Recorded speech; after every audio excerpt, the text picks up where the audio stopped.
Hello, ladies and gentlemen. This is the DAC. Welcome to the DAC.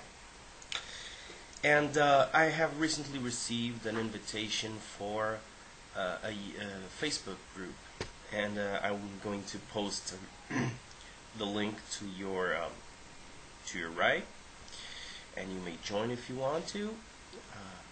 I take no part on the administration of that group. I just joined, and the name of the group is called Fear Equals Funding, which is an expression that certain government officials usually say, and I think you get it, what it means, right? If you panic people, you will get the power to extract funding, okay, and to obtain funding. So I'm gonna read to you from the site, from the Facebook group.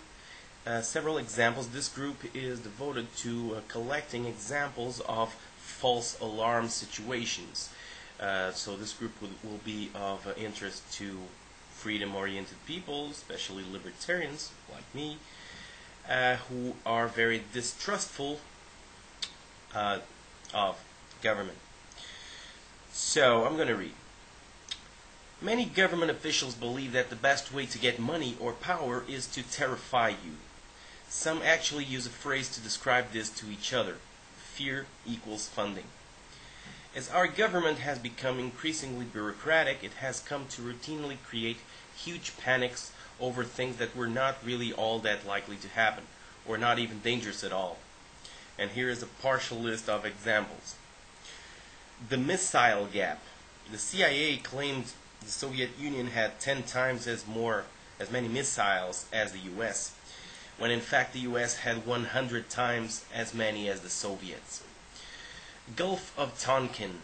When a carrier near Vietnam had its own little accident, the federal government pretending this was an attack by the Vietnamese, dragging us into the war. And yes, this counts as funding, because when Johnson had famously told the Joint Chiefs of Staff, "You can have your war," funding was almost certainly foremost on their minds. Global cooling. In the 1970s, we were told that by 1990, the world would be locked in an ice age because of pollution. That obviously didn't happen. Swine flu, for those of you who may think this is a new thing. In 1976, we were told that swine flu was going to be a global pandemic. Millions of people were frightened into getting an expensive, profitable vaccination.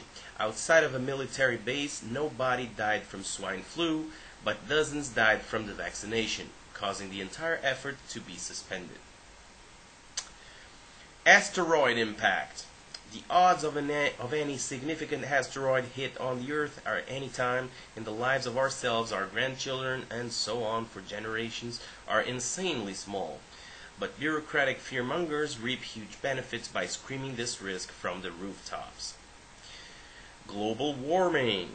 Despite the last 2 consecutive years of the global mean temperature getting cooler, the profitability of claiming the Earth is going to be destroyed by our exhalation is so clear, is so great, that the global warming myth is still being shouted from the rooftops. Bird flu. In 1999, bird flu, like swine flu, was going to wipe out humanity. In reality, not a single person has died in the US from bird flu. Of course, you can correct me if you can or if you want, and that's fine. That's great. That's awesome. Y2K. Consultants seeking billions of dollars in money to needlessly reprogram government software to fix a minor date bug convinced the world that civilization would collapse in the year 2000. SARS. We were told SARS was incredibly deadly, yet not a single person in the US ever died of it. Even in countries with healthcare inferior to America's, if you got SARS, you had a 98% chance of living. West Nile virus. During the tiny West Nile outbreak in the US, accompanied by loud panic, 10 times as many people died from drowning, and 100 times as many died from the common hospital infection, staph. And now a redux of swine flu. I don't think I should be reading this because it's not over yet. But hey, you can correct me, of course, if this turns out to be not true. In 2009, people were needlessly panicked again about an illness that was less dangerous than the normal flu, and for a second time in 40 years, no Americans died from it. Okay, tell me what you think. As always, if you enjoyed the video, subscribe, rate, fave, you know it. Peace out.